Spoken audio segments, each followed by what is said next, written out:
আসসালামু আলাইকুম। কেমন আছেন? আশা করছি ভালো। তো প্রতিদিনের মতো আজকেও এসে হাজির হয়েছি আপনাদের মাঝে ছোট্ট একটি রেসিপি নিয়ে। তো চলুন দেখে নিই আজকের রেসিপিটি। আজকে আমি এখানে এসেছি তড়কা ডাল রান্নার রেসিপিটি নিয়ে। তো চলুন দেখে নিই এর প্রস্তুত প্রণালী। এখানে আমি প্রথমে নিয়েছি ডাল।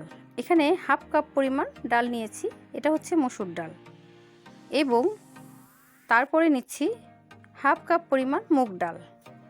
মসুর এবং মুগের সংমিশ্রণে একটি মজাদার এবং সুস্বাদু হয়ে উঠবে এই ডালটা।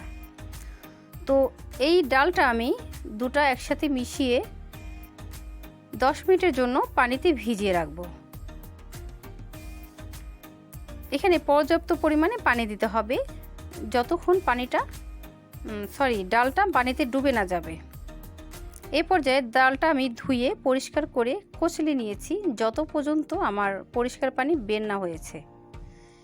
এখানে আমি রান্নার জন্য চলে আসলাম। প্রথমে একটি প্যান বসিয়ে দিয়েছি এবং দিয়ে দিলাম পরিমাণ মতো সরিষার তেল। বন্ধুরা, এই রান্নাটা কিন্তু সরিষার তেলেই করব, এজন্য আমি প্রথমে সরিষার তেল নিয়েছি এবং দিয়ে দিলাম একটি তেজপাতা, দিয়ে দিচ্ছি দুটো শুকনো মরিচ বটু সহকারে, নেড়ে চেড়ে ভেজে নিচ্ছি এবং দিয়ে দিচ্ছি আস্ত জিরা। এটা কিন্তু গোটা জিরা দিলে রান্নার স্বাদ এবং ঘ্রাণটা কিন্তু অটুট থাকবে। এখানে দিয়ে দিচ্ছি হাফ টিস্পুন লাল মরিচের গুঁড়ো এবং হাফ কাপ পরিমাণ পেঁয়াজ কুচি। ভালোভাবে নেড়ে চেড়ে একটু ভেজে নিচ্ছি।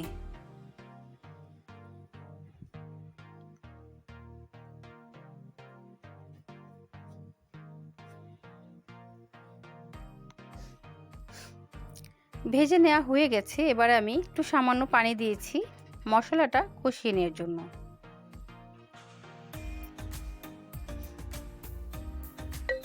এবং এখানে রসুন এবং আদা পেস্ট একসঙ্গে মিশ্রিতভাবে দিয়ে দিয়েছি এবং দিয়ে দিলাম 1 টিস্পুন হলুদের গুঁড়ো। ভালোভাবে নেড়েচেড়ে মিশিয়ে নিচ্ছি।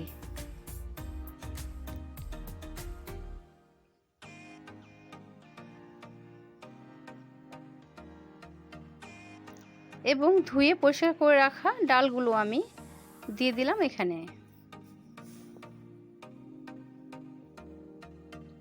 নেড়েচেড়ে মিশিয়ে নিচ্ছি। ডালটা কিন্তু একটু ভালোভাবে কষিয়ে নিতে হবে, একটু সময় ধরে কষাতে হবে। এখানে আমি হালকা কুসুম গরম পানি দিয়ে দিলাম। বন্ধুরা, কষিয়ে নেওয়ার পর ঠান্ডা পানি কিন্তু ব্যবহার করা যাবে না, সেক্ষেত্রে ডালটা একটু চুপসে যেতে পারে। চেষ্টা করবেন গরম পানিটা দেওয়ার জন্য। এখানে পরিমাণ মতো পানি দিয়েছি এবং দিয়ে দিলাম কিছু কাঁচামরিচ কুচি।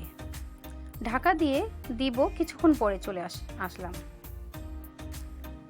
বন্ধুরা, দেখতে পাচ্ছেন এটা কিন্তু বলক এসে অলরেডি সিদ্ধ হয়ে গিয়েছে। মানে ডালটা কিন্তু এই পর্যায়ে একেবারে নরম ঘনত্ব আসেনি। আর এটা কিন্তু আপনারা চাইলে এটা ডালঘুটনি দিয়ে ঘুটে নিতে পারেন, তবে আমি কিন্তু ঘুটবো না। এটাকে আমি চুলায় রেখে আরও কিছুক্ষণ রান্না করব, যাতে করে এটা নিজে থেকে গলে একেবারে নরম হয়ে যায়। ঢেকে চলে গেলাম 20 মিনিটের জন্য। চলে আসলাম 20 মিনিট পর। দেখতে পাচ্ছেন বন্ধুরা, আমার এই ডালটা যে কতটা নরম এবং সফট হয়েছে। এই পর্যায়ে বাগারের জন্য একটি কড়াই বসিয়ে দিয়েছি, তার মধ্যে দিয়ে দিয়েছি সামান্য পরিমাণে সরিষার তেল এবং দিয়ে দিয়েছি একটি শুকনো লঙ্কা এবং দিয়ে দিচ্ছি কিছু রাঁধুনি। এখানে কিন্তু সামান্য পরিমাণে রাঁধুনি আমি দিয়েছি। দিয়ে দিলাম রসুন কুচি।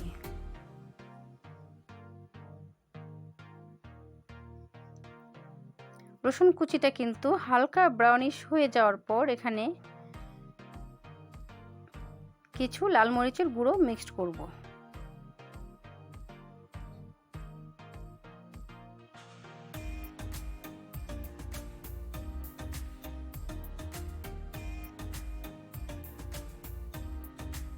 এবং নেড়েচেড়ে একটু মিশিয়ে নিব।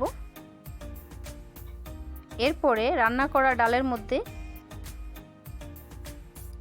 এই ভাজা মশলাটা দিয়ে দিচ্ছি। দেখতে পাচ্ছেন বন্ধুরা কতটা পারফেক্ট এবং লোভনীয় হয়েছে। আর আপনাদের কাছে কিন্তু সরি, আপনাদের কাছে যদি টমেটো থাকে তাহলে আপনারা এখানে একটি টমেটো কুচি করে দিতে পারেন। অতিরিক্ত কিন্তু দেওয়ার দরকার নেই, তবে আমাদের কিন্তু টমেটোটা খুব বেশি খায় না বাচ্চারা, এজন্য আমি দেইনি। এবং এখানে ধনিয়া পাতাও ব্যবহার করা যেতে পারে, আপনারা চাইলে দিতে পারেন, তবে আমি কিন্তু দিব না। আমার তৈরি হয়ে গেল তারকা ডাল। বন্ধুরা, আশা করছি রেসিপিটি ভালো লাগলে অবশ্যই কমেন্ট করবেন এবং একটি লাইক করবেন। সবাই ভালো থাকবেন, সুস্থ থাকবেন। আল্লাহ হাফেজ।